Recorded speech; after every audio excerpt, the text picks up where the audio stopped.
It's time for the scoreboard with Greg Glasscock.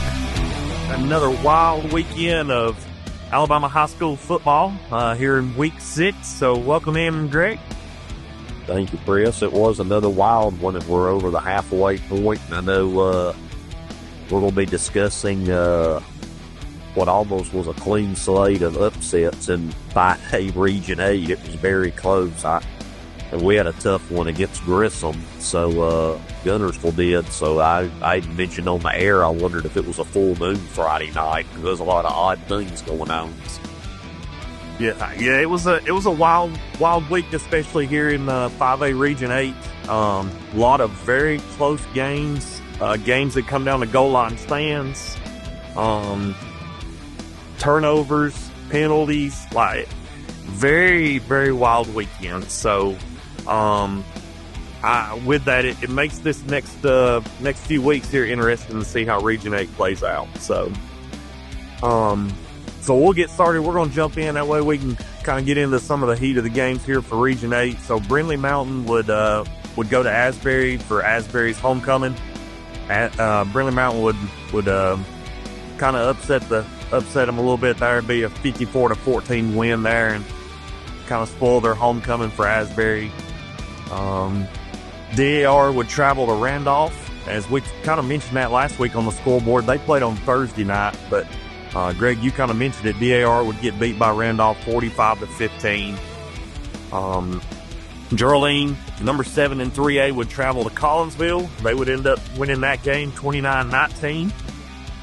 Number 4, Fife in 3A would travel to Sylvania, and they would win that one 41-6. And then Plainview at number 10 in 4A would travel to Madison County. They would end up winning that game 41-21. Aberville would be on a bye week last week. Aberville will host Hustle this week for homecoming. So they were on fall break last week and took their bye week. Still enjoying celebrating that big win over Grissom after a 33-week drought. So again, congratulations to Aberville and Coach Weingarten and all on their win last week against Grissom. So now we'll start to jump into 5A. Most all of our teams that are in our area, Fairview is one of those teams. They're in Region 7. That's in our listening area, but they're going to be, looks like what's going to be, Greg, the number 1 seed in Region 7. They would be hosting Russellville. Russellville is currently the number 2 seed in Region 7. Fairview would end up winning that game 35-28. Going back and looking at it, it was 14-14 at the half. After the third quarter, though, the game was pretty much what it was. Nobody would score in the fourth quarter. The final would be 35-28 there after 3. But again, kind of highlighting a player to kind of watch out of Fairview. I know Fairview's going to be coming to Sardis here in a few weeks. Kind of give us an idea of kind of what Fairview has. But they will be that one matchup for the number 4 coming out of Region 8. But senior running back Jake Harper would have another huge night. He would go 26 carries for 169 yards and 3 TDs. Him and Presley Fant in 5A and Region 7 and 8 are really lighting it up this year, Greg. I don't know about you, what you think about that, but both them 2 guys are really standing out. So, Oh, yeah. So what we'll do is we'll jump in. Scottsboro, going into last week was tied in the 1st seed with Guntersville. Scottsboro would travel to Brewer. Really, well, we talked about this last week, Greg. We honestly, we both felt like this should be a fairly, I wouldn't say an easy game for Scottsboro, but one they should be able to go in and win. But this one, I started getting text messages on my way home about this one. And this one, I was messaging people and was like, there's no way. And they told me that it happened. And I started listening in, and sure enough, it did. But Scottsboro would start off with the ball right off the bat, Greg. And 3 plays into the drive, they would fumble it on their own 42-yard line, and Brewer would take over. The big thing for Brewer, though, that on Friday night that blew my mind is Brewer, I would say I'd need to go back and watch the film and count it, but I know Brewer had at least 10 penalties on the night for, I'd say, 50 to 100 yards. It was wild how many penalties they had. They would end up getting the ball, have 2 penalties right off the bat before they could even snap the play on their first drive, and be 1st and 20. End up going to where that they would be 3rd and 19, and from their own 46, have another false start penalty, and then would hit a 30-yard pass across the middle for a first down. They would later go on to end up scoring, and end up going up 7-0 there with a little over 7 minutes in the first quarter. Scottsboro would drive down and kick a field goal from their own 10-yard line, or from Brewer's 10-yard line, to make it 7-3. And it would that would make it with 4 minutes left in the first. Brewer would then get the ball and punt it, and Scottsboro would kind of muff the punt, but would end up turning around and getting it back and returning it for 55 yards for a touchdown to put them up 10-7 with a little over 2.5 in the first quarter left over. Brewer would end up intercepting a pass there to end the first quarter in the end zone, and the clock would run out there, but they would get it on their own 15-yard line, and that would put it at 10-7 after the first quarter. Then Scottsboro would end up scoring on a rushing touchdown with 10 minutes left to go in the half to go up 17-7. I apologize. Brewer would be 2nd and 28 from Scottsboro's 28 or 37-yard line, and they would throw an interception on the 10-yard line. It'd be returned to Brewer's 18-yard line that would set up another rushing touchdown by Scottsboro to go up 24-7 with 2 minutes left in the half. Brewer would then be a 4th and 4 with 1 minute left to fake a punt. That would end up getting them enough yardage to where they could turn around and drive down. Even after a few more penalties would bite them, they would end up making a big pass downfield for 33 yards to get them inside the red zone, and would score a couple plays later on a 19-yard touchdown pass with just seconds left to go in the half to make it 24-14. That's where the half would end. Brewer would come out and score on their opening drive on a rushing touchdown and miss the PAT to make it 24-20 Scottsboro. Then Brewer would score again with just minutes left in the third quarter on a 54-yard rushing touchdown by the running back to make it 27-24 Brewer. Scottsboro would strike back on the very first play from scrimmage when they would get the ball on their own 38-yard line on a 62-yard rushing TD by the running back to go up 31-27 with just a minute left in the third quarter. And then in the fourth quarter on a 3rd and 2 from their own 39-yard line, Brewer's quarterback would run a little sneak play up the middle just to try to get the yardage, and would end up getting a 41-yard run out of it. And they would later score on an 18-yard TD run to put them up 34-31 with just 10 minutes left to go in the game, and they would end up holding on to beat Scottsboro 34-31. Boy, sounds like Scottsboro's defense all of a sudden might have some issues. Yeah, they had some struggling issues with the rush attack. They couldn't stop the rush, and just seemed like they didn't tackle really well. They didn't tackle really well with these guys on a lot of the rushes, but they gave up 3 or 4 big plays on third downs that should not have been give up, that were plus 10-yard plays, like deep plays. And Brewer, like I said, Brewer's quarterback he was lights out. He had several big rushes, several big pass plays downfield. They would end up helping them win that game. So that would kind of upset that top 2 lineup there. So that's going to put Scottsboro there, I believe, after this week in a tie for the second spot now. So, and they still really control their own destiny. Yes. Going into the game. Really, Guntersville and Scottsboro both do. So the winner of that game Friday night, even if it's Scottsboro with a run rise, they would still control their destiny. So, even though it's a shocking loss, they're still in a decent position for the 1 seed. Now, if they lose to Guntersville, it's a whole different story. Then you've got Guntersville definitely in the driver's seat, as Scottsboro would have 2 region losses. Yeah. And I put it away, actually, for Guntersville then. If they actually, they'd be up by 2 with 2 games left. Yeah, and Scottsboro still has a great chance of making the playoffs. They've got to really play some good ball going out. They've got 2 tough games coming up. So With those two games, as long as they can finish out, they pretty much got it. They should make it in. So with the next game, if you want to cover the Guntersville game, I know you went to Grissom to kind of cover that Grissom game after Grissom's tough loss to Iberville last week. So if you want to cover that one for us. Sure, yeah. Grissom was not in a very good mood come Friday night. Beautiful stadium, by the way, Chris. You're right. The way they did Wick's Family Field at Joe Davis Stadium, which is now a semi-pro soccer stadium, basically. It was a beautiful place, great setup for me in the press box and all. So, nice place to watch a game. I just wish the game was as pretty as the stadium. It was really ugly all the way around.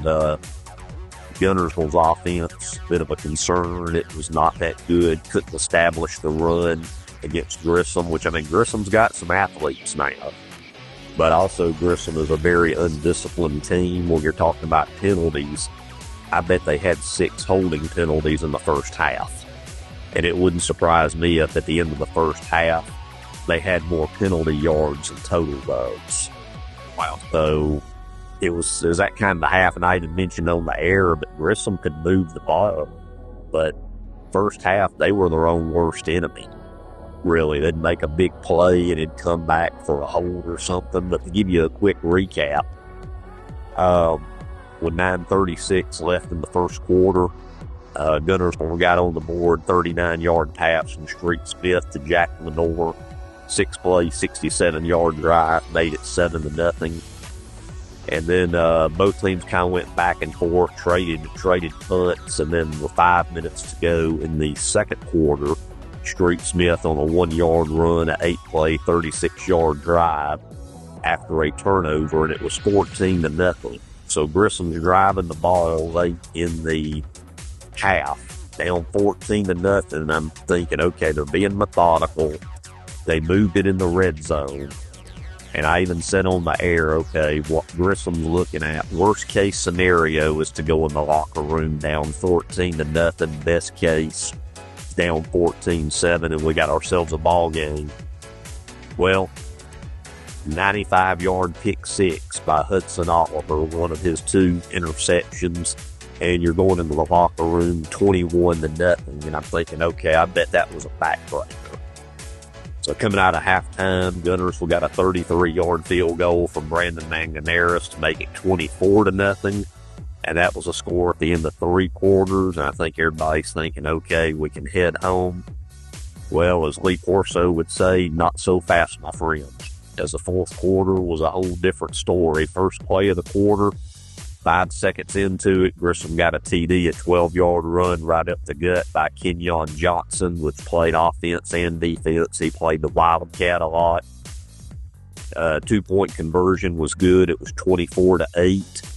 The next thing you know, a 62-yard pass by Grissom on a little seam route, and he was gone. I guess the Guntersville defense decided to head back to Guntersville at that time. 2-point conversion. It's a 1-possession game at 24-16, and there's still roughly about 10 minutes to go in the game. So, I mean, they struck like 2 quick touchdowns. Then Manganeris hit a chip shot field goal of 17 yards to make it 27-16. Gave them a little bit of breathing room, made it a 2-score game again. And then Grissom penalty field last possession. They had 4th and forever deep in their own end. And, of course, they had no choice but to go for it. They did. Turnover on downs, and Guntersville with 47 seconds left in the game struck Street Smith to Dadrian Waller, 25 yards out. And it made it 34-16. And that ended up being the final score. So even though the final looked sort of comfortable, it was anything but. Guntersville got out to the big lead. Got to give Grissom credit. They didn't give up. They scored 2 quick touchdowns with 2-point conversions, and it was an 8-point game. And I was thinking, oh boy, we need to wake up here. And so, you know, it wasn't pretty. Of course, they've been missing Camp Green the last few games. They couldn't establish the run against Grissom, and, you know, he actually, with him out, they've had to really replace 3 positions there, outside linebacker and kick and punt returner. So I did hear that he is cleared to practice this week, which was very good when I heard that Friday night, that unexpected news. Now, will he play Friday? I don't know. I hope he does, because I really think to beat Scottsboro at their place, it's going to have to be all hands on deck. But I guess they're just going to have to see how practice is with him this week, if he'll play. So who knows? It might be a game time decision, because since he's been out the last couple games against Arab and now Grissom, they've really had a hard time running the ball. Yeah. That should be a big pickup for them coming back, depending on when he comes back. I'm curious to see if he comes back against Scottsboro this week or not. That would be nice. And Scottsboro's not going to be in a real good mood, losing their homecoming to Brewer.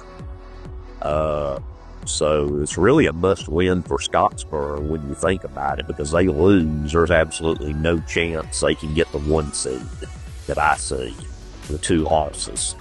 So if, and we'll kind of get into this, we'll touch on a little bit of this after we cover the next 2 games. Scottsboro loses this week to Guntersville, and it can quickly flip the region, and they don't even host. Harry, that they could slip to a 3, who knows? So, Scottsboro still has left. I'm trying to think. I know they've still got to play, I think, Arab. Mm-hmm. And they have Arab left, and they have a bye week, week 9, and then week 10 they play Mars Hill Bible. So they only.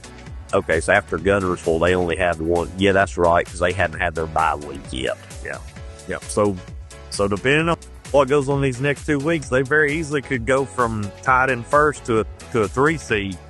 Yeah, I mean, they lose to Guntersville and then lose to Arab, they could easily fall to 3. Yeah, definitely. So it'd be interesting. Yep. Well, all right. Well, did they even? I know we talked some yesterday. So y'all only saw that number 2 running back from Grissom as well. Y'all didn't even see the number 22, did you? No, we saw number 5, the Johnson kid, which Stewart ran a lot out of Wildcat. The number 2, the little senior, I had him listed on my notes as 5'6", 135. If he's like, I gotta give him credit. He is a hard, tough runner, and he's hard to get. It's like he hides behind the line. In a way, he reminds me of trying to tackle Arab's ex-quarterback Drew Puccio. Small in stature, but strong, and just, you think you've got him, and next thing you know, he gets 3, 4, 5 yards.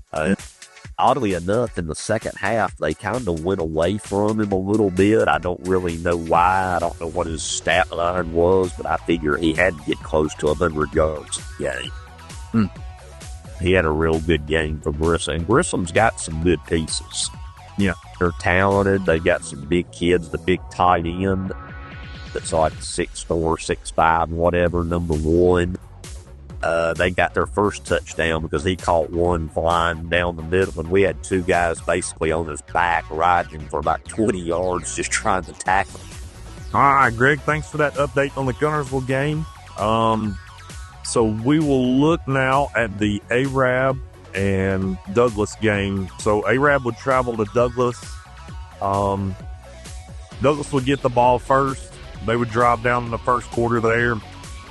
It'd be 3rd and 8 from the 11-yard line, and they would end up throwing a interception in the back of the end zone. Arab's number 19, Evan Jones, would end up intercepting it and would return it back out to the Arab 13-yard line. Arab would turn around, though, and they would go 3 and out after that, though. They would punt the ball, and Douglas would take over at midfield. The one thing I will say, Greg, that as I've said all season long, is Baker Lyles has been huge for Douglas. Both as a quarterback and as just a runner as a quarterback. He's both very dual threat kind of kid. Had a big night for Douglas. He would end up rushing the ball in for 2 yards on a TD for Douglas to put them up 7-0 with right around 2.5 minutes left to go in the first quarter. Then Douglas would end up kicking it off out of bounds, and Arab would take it over at the 35-yard line. and that would pretty much end the first quarter there. Arab would drive down the midfield and have to punt, and Douglas would take it over on their own 23-yard line. Then again, this kid would strike again. This kid had a huge night for Arab. And I talked to him after the game. Very nice, very polite kid. Number 19, Evan Jones, again, would have another interception for Arab and give them the ball on the Douglas 26-yard line. Arab would then come up a yard short on fourth down and try, but they would end up turning over the ball on the Douglas 18. Douglas would then turn around and go 3 and out and punt it. But Douglas would then end up going from there. Douglas would get the ball back and fumble it at midfield on fourth down, and then would receive a 15-yard unsportsmanlike penalty to give the ball to Arab on the Douglas 33-yard line with 1 minute left to go in the half. Arab would end up turning the ball over on downs with 7 seconds left in the half on Douglas's 37, and that's how it would end at the half, be 7-0 Douglas. So early on, you know, Douglas's defense really held strong, slowed Arab down. Hudson was back for him. He just looked a little tentative running the ball early on in the first half. I know they were having some issues with some blocking and stuff on the line. Because coming out in the second half, Coach Rowland and them would make some changes to the offensive line. They would move a couple guys around, and you could tell it totally changed the defense or the offense for Arab in the second half. But Arab would get 3 turnovers there in that first half. Would end up being big for them going on. Douglas seemed to have a little bit of a turnover bug that kind of bit them in this game, and that hurt them in the long run. But Arab would get the ball coming out and take it over on the Douglas 46 after 2 penalties by Douglas during the kickoff. One for a kickoff out of bounds, and then one for the false start or offsides by a guy on kick coverage. And then Hudson would end up running from 1 yard out to tie the ball game after a drive by Arab to put the game at 7-7 with 9 minutes left to go in the third quarter. Douglas would end up fumbling the ball again at midfield, and Arab would recover it, and it'd be recovered by John Loden. Arab would get a pass from Nick Stevens to Wesley Hahn for 2 yards for the TD to make it 14-7 Arab with 3 minutes left to go in the third quarter. And a lot of these highlights, pictures, videos, guys, will be on our Facebook page. I'm going to get all that posted up, so they'll be coming out around the same time this scoreboard drops. So if you want to go out and see it, that video there is out there of the touchdown there from Stevens to Holland.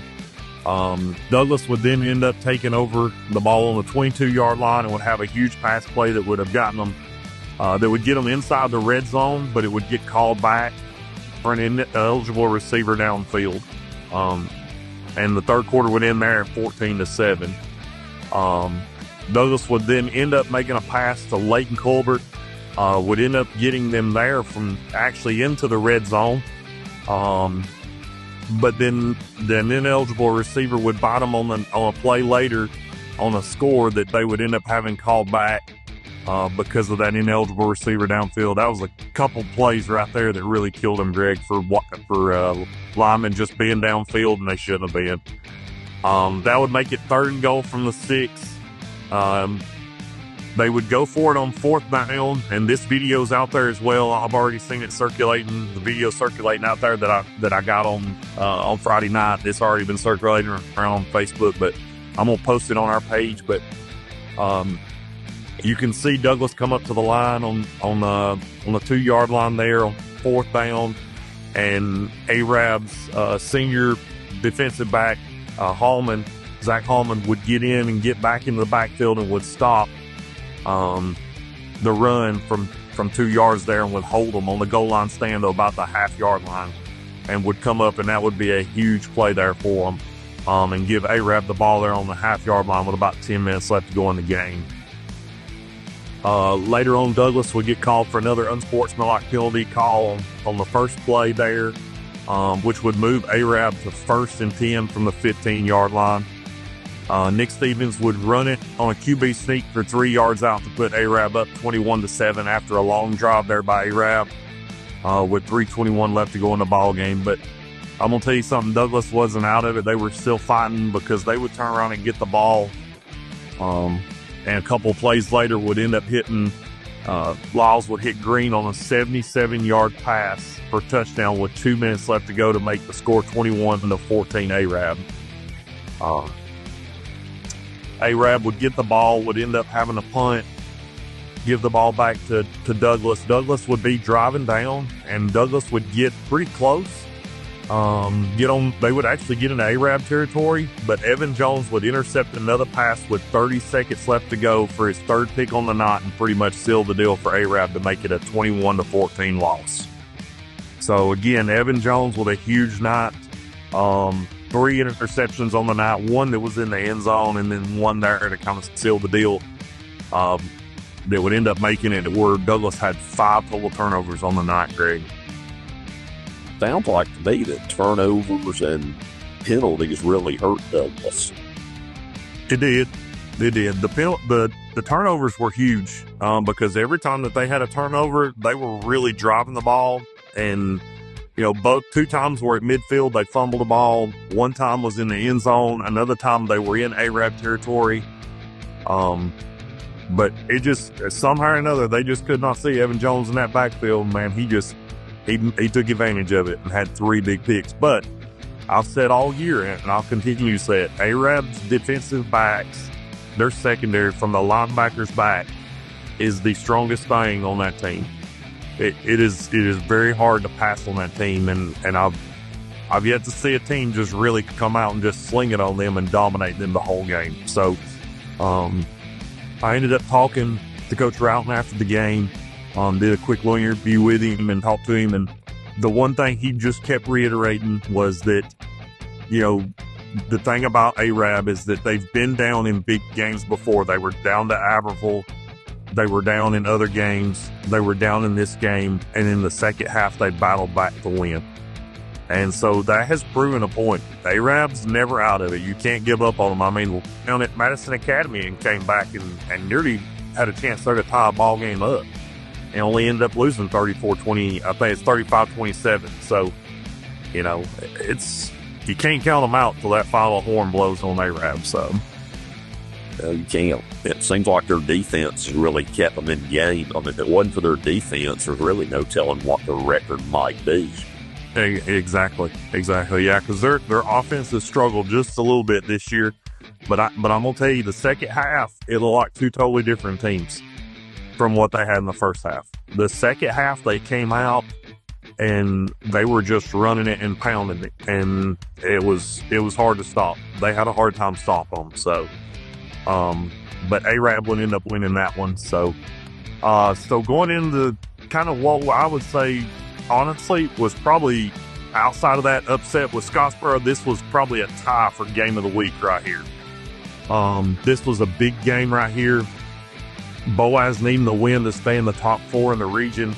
Sardis looking to get their first win in the region to try to hopefully sneak in and get in there in that 4th seed. Boaz would host Sardis. So going into the first quarter, though, Boaz would strike first with 7 minutes left in the first quarter on an 18-yard rushing TD by Fant to go up 7-0. Sardis would end up kicking a field goal later on with 10 minutes left to go in the half, into the second quarter there.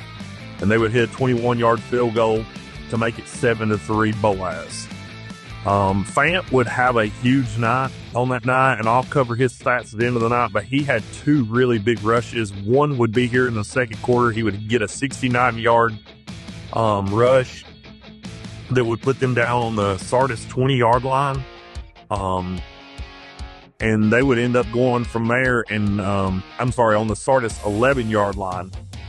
They would start on their own 20-yard line, but they would get down to Sardis's 11-yard line, but it would end up getting another 5 yards tacked onto it for a horse collar tackle that would give them half the distance to the goal on that play. And then Fant would rush it in 3 plays later on a 4th down from the 1-yard line to put Boaz up 14-3 with 8 minutes left in the half.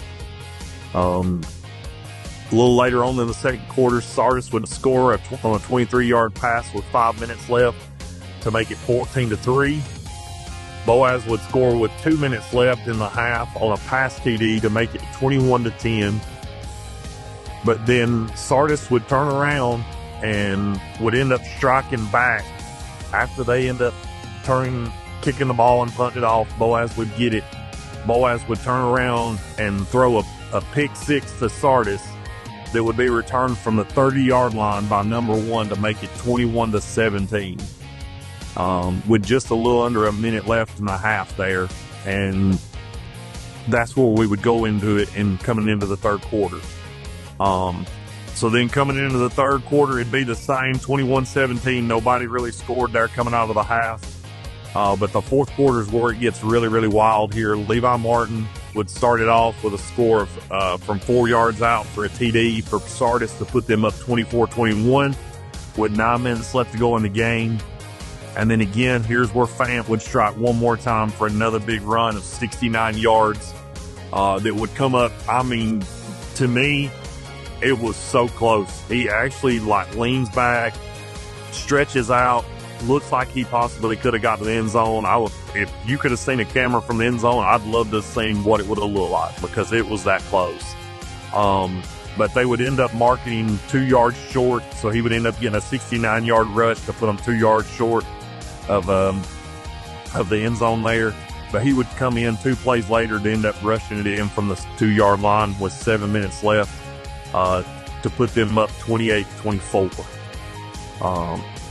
Sardis would then get the ball and they would drive the length of the field. They would get down inside the 10-yard line with just under a minute left to go in the game. But at this time, though, they would be pretty much out of timeouts after this first down play. They would get it second down, and I think it was around roughly 5 yards there they were going in. I was watching the film, and I'm gonna be honest with you, Greg. It's a little questionable. I'm gonna say it. There may be some people not like it, but I don't believe Sardis got a good, favorable spot on this deal. I think they got robbed on the spot.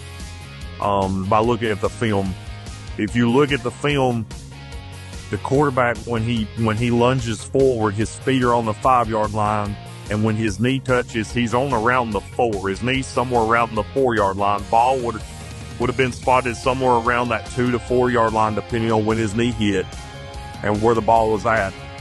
And if you look at the 2 officials on NFHS, the bottom official on the Boaz side marks the ball on the 5-yard line, which I'm not sure why, because that's not where his knee touched down at. The official on the Sardis side comes in from the sideline and marks the ball on the 2-yard line. But they go with the official that's on the lower side there. They mark it from his spot at the 5-yard line, and the official on the top side just walks off like nothing happened. So very, very kind of questionable differences. I'm talking 2 to 3 yards difference in a spot, which would come up huge later in this game. Because you would have 2 plays left to go in the game. So this would force it. This would be third down. Sardis would not really have it. They don't have any timeouts, so they don't have time to stop it, to check the spot, to, kind of discuss that, whatever. They just have to rush to the line and spike the ball to be able to kill the clock in order to have time to get another fourth down, to get another play on fourth down here. So on third down, they would spike it to stop it. So this would have it to where Sardis would have the ball on the 5-yard line. So it's fourth down and goal, and quarterback would sneak it again. On the play, he would get around 2, maybe 2.5, maybe 3 yards, which is why I say that spot could have changed that whole ball game based off that play they run. Now, would Sardis have run the same play on fourth down? I don't know. Would Boaz have run the same defense? I don't know. Who knows? But that spot very easily could have changed that game. And like I said, it's very, very, very, very. It was a very, very questionable spot there. I don't know. I wasn't too big on that. So, but either way, Boaz would still defensively. They played defense all year long. I've said that their defense is huge. They come up with a big stop either way inside the 5. and they would end up stopping Sardis to end up winning that game 28-24 on a goal line stand on 4th down with just seconds left. And then they would run the clock out. What a heartbreaker for Sardis and all they've been through this year. That would have been a huge shot in the arm for them. That act. Yes. Yeah. So, yeah, like I said, that spot, very, very controversial to me. Again, would Sardis have won? I don't know. Would they have scored? I don't know. Would Boaz have stopped them? We don't know. Hindsight 2020 on it. But when you have two different officials spot the ball at two different places, it really, really throws up a big kind of question mark for me on that. So, but as we've talked, I want to highlight a player from Boaz, man. He's had a big year so far. He's senior running back Presley Fant. 15 rushes on the night for 196 yards and 3 TDs. Again, with not just one, but two 50-plus yards rushes on the night. He's averaged 4 of those, or he's had 4 of those. 4 weeks he's had one of those out of the 6 weeks he's played. So, just big with 3 of those being for touchdowns. And that one, like I said, you have a pylon cam, who knows, he might have got that one too. The way he stretched is close. But another big night. He's averaging 21 carries, 154 yards, and 2 TDs a game. So it's going to be interesting seeing him come up here in the next few weeks. So congrats to Coach Pruitt and Boaz on that win. You know, tough loss for Sardis. That's a heartbreaker to lose that. I'm going to try to share that goal line stand over on our page too. I may clip that for everybody to see. For those that don't have in FHS and stuff, you can go back and see it. That spot there too on 2nd down. It's kind of a little questionable, so everybody can kind of see what we're talking about there on that though, Greg. So, but let's jump into next week and kind of cover where we're at in the region. So, week 7 coming in this week. Arab's going to be on a bye week. Whitesburg Christian will travel to Fife. North Jackson will travel to Plainview. That'll be a really good ball game. North Jackson had the lead against Madison Academy this last week. Madison Academy come back and scored to end up beating them there towards the very end of the game and end up pulling that one out. So that North Jackson Plainview game should be a very good game for those up in the DeKalb County area if they're looking for something. Brindley Mountain will travel to Geraldine. Asbury will travel to Holly Pond on Thursday night. St. John Paul II will be at DAR. Again, like we said earlier, Aberville will be back in action this week for homecoming. They'll be hosting Huntsville. Fairview will travel to Priceville. That'll be another big game there in Region 7 to kind of see how that region plays out. Then getting back into Region 8 here in Marshall County, you'll have Douglas will travel to Sardis. Boaz will travel to Brewer, and Guntersville will travel to Scottsboro.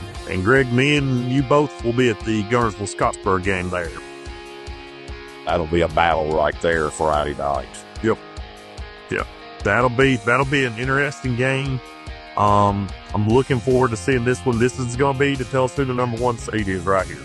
It should. Because looking at the region, if we go back and look at this region here, in Region 8 currently, Guntersville is the number 1 seed. They're up top with a 3-0 record in the region play. Arab and Scottsboro are tied at 3-1 in the region. Boaz is in 4th at 2-1. Brewers at 1-2. Douglas is at 0-3, and Sardis is at 0-4. And, Greg, just talking right there, if you look, say Sardis does get that spot, they score there, they beat Boaz, that quickly flips the region. That makes them tied with Brewer at 1-2 for the 4 seed, and puts Sardis at 1-3. Say same thing, say Douglas beats Arab there, they score and punch it in, tie that ball game up, they end up coming back, and they must have beat Arab, puts Arab at 2-2, Douglas at 1-2. Man, That's wild, because then you've got a 4-way tie for 4th place. Seems like Region 8 every year somewhere in the standings comes down to the tiebreaker. Every year. I'm going to tell you, man, if Arab would have lost to Douglas and then Sardis would have beat Boaz and you got Arab and then you got Brewer beating Scottsboro, I know that I could have been a coach going in these last few weeks, man. We'd had a wild one. Well, I tell you, the tie-break system with the HSAA will give you a headache. I know last year, you had to go way down the list of tiebreakers, and Scottsboro beat out Guntersville with it. And one thing that always helps is beefing up your non-region, because a lot of times it comes down the way down the line about the record of your non-region opponent.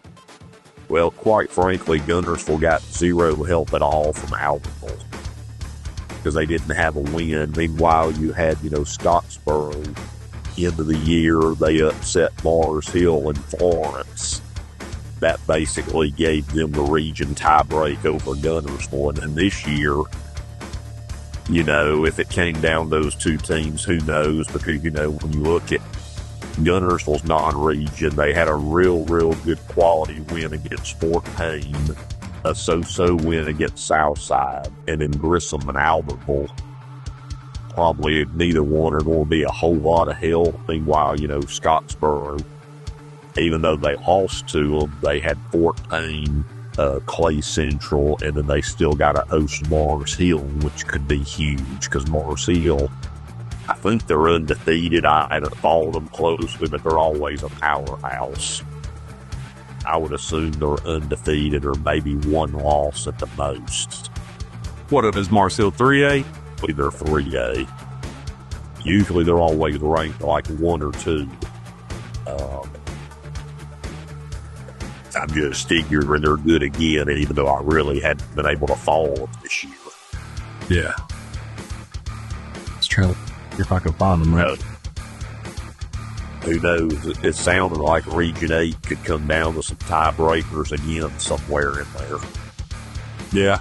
It's going to be very interesting to watch to see how this is. So Mars Hill is 6-0 right now, and in their region in 3A. So they're 6-0 overall, or 4-0 in their region. So that could be a very strong win for Scottsboro if they can beat them at home the last week of the regular season. Yeah. Well, it's going to be interesting to see how this plays out. So this week we've got Fairview, Priceville. What's your thoughts on that one, Greg? At this, I really thought the biggest roadblock for Fairview would be Russellville. Kind of like how you always look at Scottsboro, Guntersville 1-2. I think in Region 7 you always look at Fairview and Russellville. So I don't really see anybody stopping Fairview in the regular season. What is Priceville's record? Well, Priceville is actually this actually could be the tougher game because Russellville's not very strong by looking at their record and looking at their opponent's average compared to their number of points they're scoring. Priceville looks like a tougher opponent than Russellville. Russellville is 3-3 on the year after this week. Now going into the game, we're 3-2, but they had only scored roughly 120 some odd points going into that game, but they had given up 80 something. So, wasn't a big gap. But now I'll say this. Going into this game, Fairview is 6-0. They're averaging 43, 44 roughly points a game, but they're averaging only giving up 13 a game. Now, Priceville, on the other hand, is 5-1. They're averaging 34 points a game, but they're only averaging giving up 7 points a game. Boy, something's got to give, don't it? I'm interested to see how this running back from Fairview does against Priceville. I'll fix that game out. Yeah, I'm going to spend the next couple days watching some film on Priceville and Fairview because I'm curious to see. Because even if Priceville loses, they're still, I would say they're still going to be the number 2 seed in that region by the way it looks. I don't know if they played Russellville or not yet, but I'm just looking based off of, stats. I would say Priceville probably would beat Russellville if they've not played them already yet, but I would say it's going to end up probably being Fairview, Priceville, Russellville, and then either West Point or Lawrence County there in that 4th seed. So, where is that game being played at? It's at Priceville. Yeah, I'm looking at Priceville's schedule now. They beat Brewer pretty bad in a non-region game. Let's see, after Fairview at home, they finished very interesting. They got Lawrence County at home, and they finish up at Russellville at Arab. So, I would still in this game give the edge probably to Fairview. It almost seems like they're a team of destiny in Region 7. Yeah. But that should be a good one, especially being at Priceville. But, with them both averaging so many points and allowing so few, I mean, is it going to be a shootout? Is it going to be a low-scoring game? I mean, you'd think something's got to give here. Yeah, so Week 10 will be interesting because you got Arab going to host Priceville, and then, let's see, who is it? Somebody in Week, I was thinking somebody in Week 10 had Fairview they were hosting. I thought somebody was hosting Fairview. I have to look at that and see. Let me see. I'm pulling up Fairview's schedule now. After Priceville, they go to Sardis and Stone, where they finish up at home against Good Hope. It's Week 8. That's where it was. I knew they played Sardis, but I couldn't remember what week it is. So Week 8, that's going to be one of those games that I'm curious to see the film on to see how they play against Sardis. It can give us some good idea, kind of what they got here next week. So that's an odd week in the schedule to have a non-region game, Week 8. Yeah, typically that's that Week 10 game. Week 10, yeah, so that's kind of odd. But I'm going to tell you, this Week 10 Arab Priceville game could very easily turn around and be a rematch in Week 1 of the playoffs. Very well could be. Depending on how things play out the rest of the season, you could turn around and play Priceville in Week 10, turn around and play them again the first week of the playoffs, which would be kind of wild, Greg. Wouldn't that be interesting? Yeah. And I've been looking at that, so that could be one to watch there. So these next couple weeks are very important in the region. Yep, definitely. So going back to Region 8, we got Douglas and Sardis. What's your thoughts there? You pick? Douglas and Sardis. Boy, I tell you, Sardis has been so close. I mean, they were so close against Arab, so close against Boaz. Douglas so close against Arab. I mean, this is a battle of two teams that have been just, that close. Winless in the region. Yeah. That game, is it at Sardis? It's at Sardis. That's what I thought. I would still give the edge to Douglas because of their offense, really. Sardis has a pretty good defense. They got Levi Martin on offense, but I think I would give the edge, the nod to Douglas in that one. Yeah. I think if it's a low-scoring game, Sardis has the edge. If it's a shootout, gets above 21, Douglas wins it. But if Sardis can keep it below 3 touchdowns, Sardis can win the game. That's going to be the key. They not let it get above 3 touchdowns. Yeah, I was going to say, if Douglas scores in the 30s or higher, they'll win the game. Yes, I would agree. Yeah, I think if they score 4 more touchdowns, it's pretty much done. Could be a good one, though. Yeah, so it'll be a good game. Be a good one to go watch for those in that area. So you got Boaz, Brewer. Thoughts on that one? Well, after Friday night, I don't know. I was going to say Boaz big, but I mean, that game's at Brewer, isn't it? Yes, sir. I almost give the edge to Brewer. I mean, it sounds crazy, but that could be a better game than people think. Boy, that's almost a toss-up game, because Boaz, I do think, as the season's going on, they've gotten a lot better, especially defensively. But, I mean, that has to be an eye-opener to everybody. the Brewer Scottsboro score. So being at Brewer, I would almost give them the nod, even though if Brewer wins, I figure that would be an upset. But I would not be a bit surprised if Brewer wins that game at home. This is A lot of confidence, man. Yeah, this is a 4-seed game. So if Brewer wins this game, they tie with Boaz for the 4, which would give them the nod for the heads up. They would go up. They would be above Boaz. But if Boaz wins it, that pretty much seals it. They're 3-1. That puts them in that 4 seed. Pretty well locks them in, I want to say, depending on how their game comes out against Arab, but definitely leaves it in their hands on if they make the playoffs or not. I'll put it that way. It's up to them. Be another tough one in the region. Yeah, but I'll say this: I'm looking at 2 key things. Brewer. So for Brewer, they're going to have to limit penalties. They're going to have to limit penalties. They're going to have a big play out of their quarterback like they did Scottsboro again. That's the question: is can the quarterback have another big game of passing and running against Boaz's defense? Boaz's defense is very legit. So, I never would have thought Brewer would have walked into Scottsboro and beat Scottsboro last week, because we've said the whole time, we thought Scottsboro's defense was pretty good, except that week when they went to Clay County. They struggled that week, but Clay County's tough too. We couldn't see a lot of film to see what happened there, but I never would have thought Brewer would have walked in there and done what they did. And so here's the thing, Chris, real quick about Scottsboro. I can't believe we're 6 or 7 games in for them. And quite honestly, I still don't know how good they are, because they've lost to the real good non-region teams, and then they get upset at home at homecoming when they were up 24-7 to Brewer. And who knows, they could come out and wax Guntersville.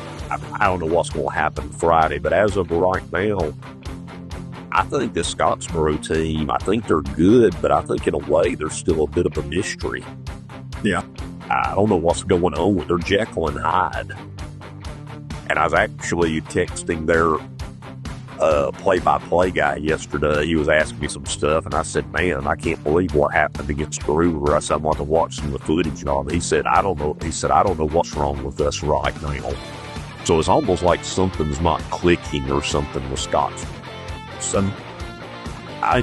They're a hard team to figure out. Yeah, it almost seems like they play for a quarter, off a quarter, play for a quarter, off a quarter, is what it seemed like. Yeah, I mean, you have a 24-7 lead at home against Brewer. Yeah. Don't lose that. No, and it almost, like I said, it's like it's a quarter, or they'll play a couple series, then they take the series off, and then that's when they end up getting scored, whatever. But it's going to be interesting. So Brewer, though, I think it's going to come down to quarterback play, and they got to minimize penalties against Boaz. Boaz is a very fundamental, they're a very disciplined team with Pruitt. They don't have a lot of penalties. They had, I think, like maybe 5 penalties this last week against Sardis. So there's not going to be a lot of penalty yards there that Brewer's going to capitalize on.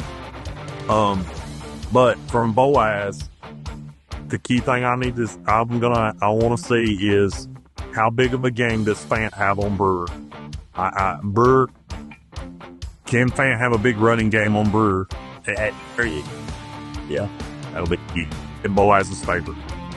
Yep. And can Brewer pass on Boaz's defense? I mean, Brewer's got a pretty prolific passing offense. I follow that myself. They've got some receivers, and they're capable, so I don't think it'll be a test for the Boaz secondary. Yeah, I mean, they scored 2 passing touchdowns on Arab. I know one, I think it was 2 touchdowns, but Arab's secondary, like I said, I'd put their secondary up against anybody in the region, and Brewer scored on them, so it's very possible. So, Guntersville, Scottsboro, we're going to get in here. Let's close this out right here real quick. I'm giving the nod to Guntersville. I think Guntersville's got it here. It's going to be key if Camp comes back. I think that shifts it more towards Guntersville. But I think just the way Scottsboro is playing right now, I'm going to have to give it to Guntersville. Guntersville's kind of a little shaky too, but I think they're a little more solid from beginning of game to end of game than what Scottsboro's been. And if Scottsboro ends up beating Guntersville, Greg, you know just as well as I do, this is going to flip Region 8 upside down in this top 3. Well, if Scottsboro wins, they control their own destiny, and it would be to get the 2 spot. Guntersville would basically be, impossibly, depending on what happens at Brewer, they could be in a must-win at home against Boaz next week. Yeah, so if you look at it, you have Guntersville Scottsboro this week, Arab Scottsboro next week. So just to try to throw this out there, and this is kind of where we'll probably end this, is Guntersville, say Guntersville gets beat by Scottsboro this week. That makes them 3-1 in region. That makes Scottsboro 4-1 in region. Then you have Arab turn around and they host Scottsboro. Say Arab wins this week, wins next week against Scottsboro. That makes them then 4-1. That makes Scottsboro then 4 and then you have Guntersville wins out. Guntersville is then 4-1. So that's It could be a wild ride, but yes. So there's a lot of ifs going into this. That's why I love this region. I'll be honest with you. It'll keep you on your toes. Nobody has this thing sealed up to the end of the year. no, it's not safe yet. I would say the only team that you could rule out of playoff contention right now, I guess, would be Sardis. Yeah. Douglas, what's Douglas's region? They still don't have a region win, do they? I don't see Douglas or Sardis being able to. No. I think mathematically maybe they're eliminated that Brewer's win keeps them still in the thick of it. Yep. Yeah, right now you have Guntersville at 1, Arab Scottsboro tied at 2. Then you have Boaz sitting in the 4th spot and Brewer just barely outside in that 5 slot. Brewer beats Boaz, they're in. I mean, that pushes them in that 4th spot. So, and then depending on how the rest of the season turns out, Brewer could slide to 3. Who knows? Oh, it'll be a fun ride here the next few weeks. Definitely. So, it'll be interesting. So we will, we'll call that into the scoreboard there, Greg. Again, I appreciate you coming and helping out with it, and we'll see you at Scottsboro this week. All right. Good luck to all of our Region 8 teams, all of our teams in the listening area in Week 7, and we'll see you next week. All right. See y'all.